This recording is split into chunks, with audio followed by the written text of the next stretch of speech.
de nous écouter sur les réseaux synchronisés de Radio Mali. Il est 13h à Bamako, 16h à Saint-Pétersbourg en Russie.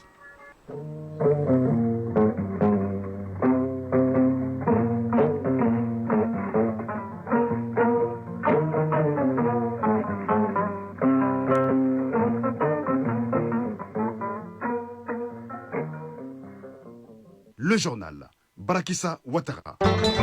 C'est hier que s'est ouvert à Saint-Pétersbourg en Russie le 11e Forum international sur les cultures unies. Plusieurs chefs de délégation présents à cette rencontre sont réunis autour du thème Le retour aux sources. La voix du Mali est portée par le ministre de l'Artisanat, de la Culture, de l'Industrie hôtelière et du Tourisme.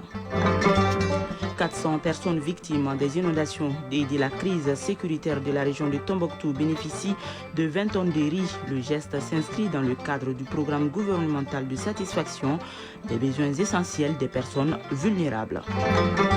Afrobasket U16, filles et garçons Kigali 2025. Les garçons maliens affrontent aujourd'hui leurs homologues tunisiens en quart de finale. Quant aux maliennes, elles se sont qualifiées hier après leur succès face aux Angolaises 57-41. La première édition du tournoi AIS Open de badminton donne également son coup d'envoi aujourd'hui à Bamako. La compétition regroupe les joueurs de badminton des pays de l'AIS. Voilà pour le sommaire. Mesdames et messieurs, bonjour et bienvenue. Direction Saint-Pétersbourg en Russie où s'est ouvert hier le 11e Forum international sur les cultures unies, occasion pour les chefs des délégations d'exprimer leurs ambitions, attentes et perspectives. Les différents ministres et autres chefs des délégations ont chacun à tour de rôle exprimé leur adhésion à l'initiative sans oublier de démontrer le rôle crucial que peut jouer la culture dans le dessin du monde. Le retour aux sources, thème de cette édition, a permis aux différents intervenants de replacer la culture dans son rôle d'instrument de dialogue, de préservation de nos valeurs, de diversité et de partage. Les travaux étaient placés sous la présidence de la ministre russe de la Culture de Saint-Pétersbourg, le compte-rendu de Aloussini Touri et Abou Koni. La Russie se positionne désormais comme un acteur incontournable dans le Sud global où les événements culturels se succèdent et promettent de constituer un véritable trait d'union entre les nations. Olga Lyubimova, ministre russe de la Culture et présidente du Forum, a invité ses homologues à participer à la rédaction d'un mémorandum multilatéral de préservation des valeurs culturelles. Il faut réunir les efforts, nos efforts, pour stimuler notre culture et les avancées culturelles, pour présenter la culture riche de nos pays. Le ministère de la Culture de la Fédération de Russie paie une attention particulière au dialogue constant et aux échanges permanents avec nos collègues étrangers. Mais que serait le monde sans la paix? Les participants s'interrogent sur les voies et moyens à déployer aujourd'hui pour réduire, sinon éradiquer les conflits sur notre planète. Tous pensent que le forum en cours sur les cultures unies peut jouer un rôle important dans la résolution des conflits. Bitamou Fidel Aymar Tamini, secrétaire général du ministère de la Culture du Burkina Faso. Au regard de la richesse et la sincérité des échanges que la qualité des délégations présentes à ce forum, le Burkina Faso émet le vœu qu'à partir de Saint-Pétersbourg, un plaidoyer de haut niveau soit porté par les gouvernements de nos pays respectifs auprès des instances habilitées pour un monde à visage humain et plein d'espoir pour les êtres humains. Le Mali, par la voix du ministre de la Culture, Mahmoud Daffé, a fait valoir l'initiative du président de la transition, chef de l'État, de proclamer l'année 2025 année de la culture. La culture et les arts sont des éléments moteurs qui permettent d'affirmer l'identité de chaque peuple. Ils permettent de renforcer la cohésion sociale, l'économie créative et d'améliorer la vie des citoyens de chaque pays. Le retour à la culture avec les nouvelles opportunités, trouve un écho très particulier pour nous au Mali. Je voudrais dire que le Mali, c'est aussi l'élan d'une jeunesse créative, entreprenante, qui est disposée et ouverte à une collaboration avec l'ensemble des parties prenantes pour co-construire des projets concrets sur l'éducation à la jeunesse, sur le numérique, le multimédia. La 11e édition du Forum sur les cultures unies se poursuivra jusqu'au 13 septembre et sera l'occasion pour les uns et les autres de sceller des alliances fortes en vue de peser dans la balance et contribuer à équilibrer les tensions géopolitiques actuelles. Saint-Pétersbourg, Alousseni Touré, Abou Koni pour l'ORTM. Ici à Bamako, l'ambassade du Royaume-Uni au Mali a reçu les étudiants maliens bénéficiaires de bourses d'études Chevening 2025. L'ambassade a tenu à les féliciter pour leur excellence et leur rigueur durant le processus de sélection.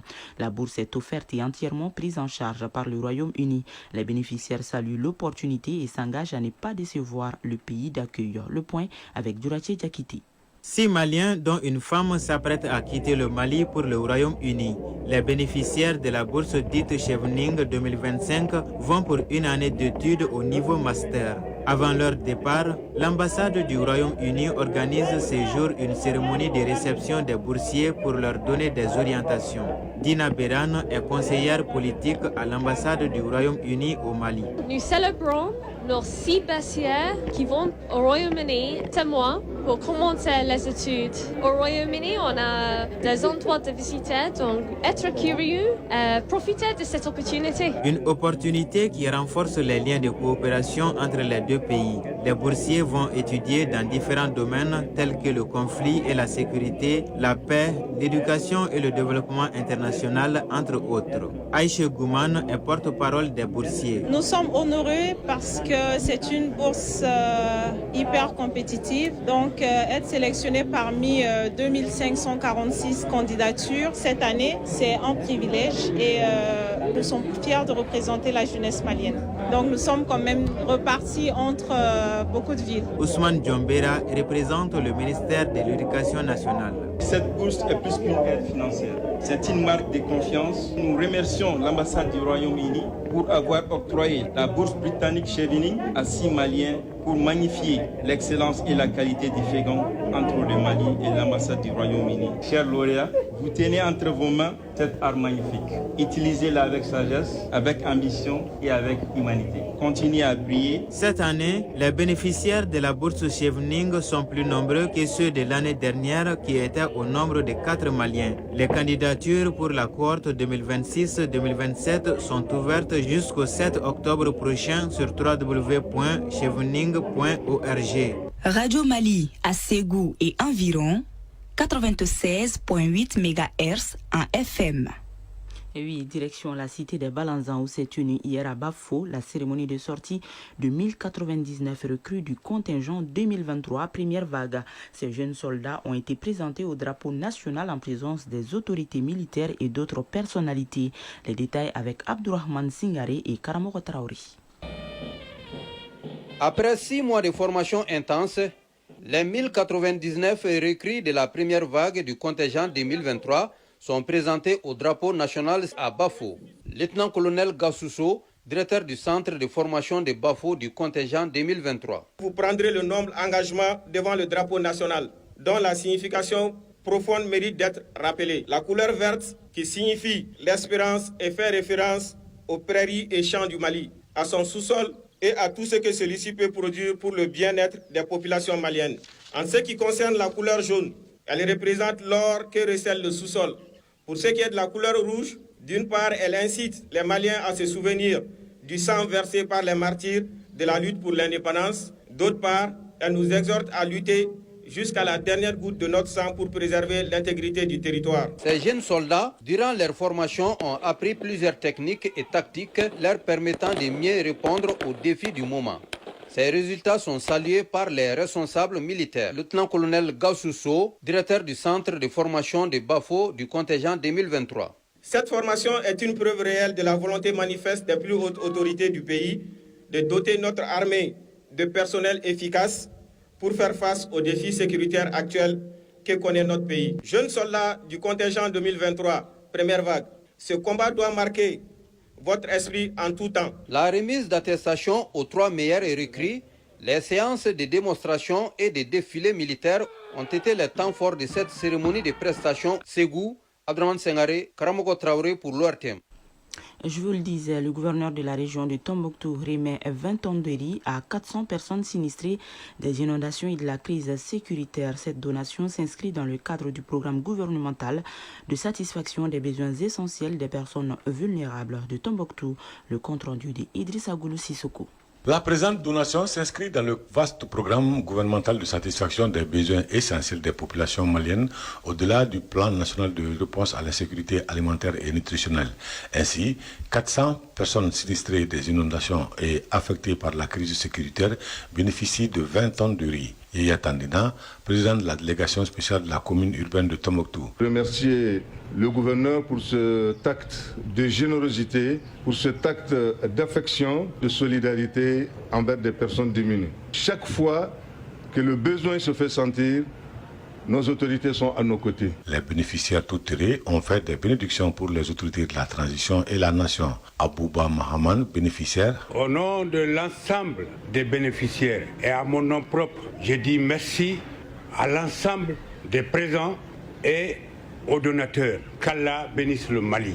Les autorités régionales rassurent les populations de la région qu'elles mettront tout en œuvre pour être à leur côté chaque fois que le besoin se fait sentir. Contrôleur principal Bakoum Kanté, gouverneur de Tombouctou. Ces gestes démontrent une fois de plus l'engagement et la volonté de son Excellence le général d'armée Assimi Goïta, président de la transition, chef de l'État, à offrir aux Maliens et Maliennes en détresse toute la compassion et l'appui de la nation malienne.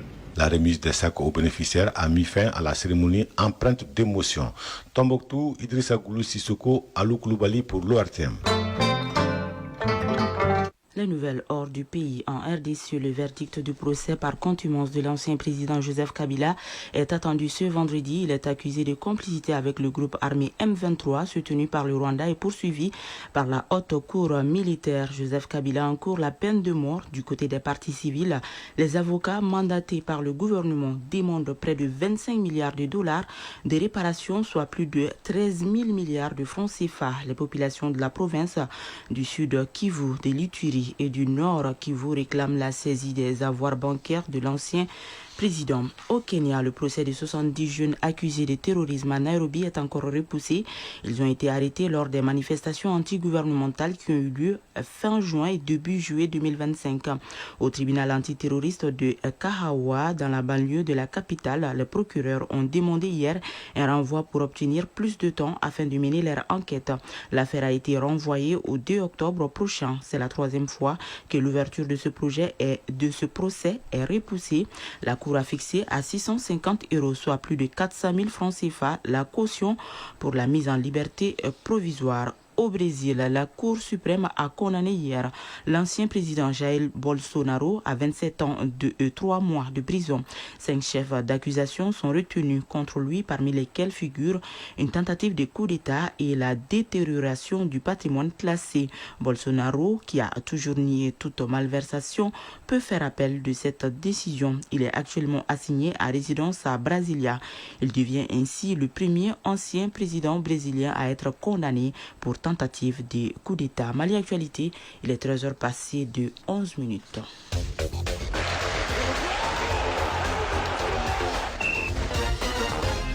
Sport, Afrobasket, U16 filles et garçons Kigali 2025. Le Mali affronte la Tunisie ce vendredi en quart de finale à 14h chez les garçons.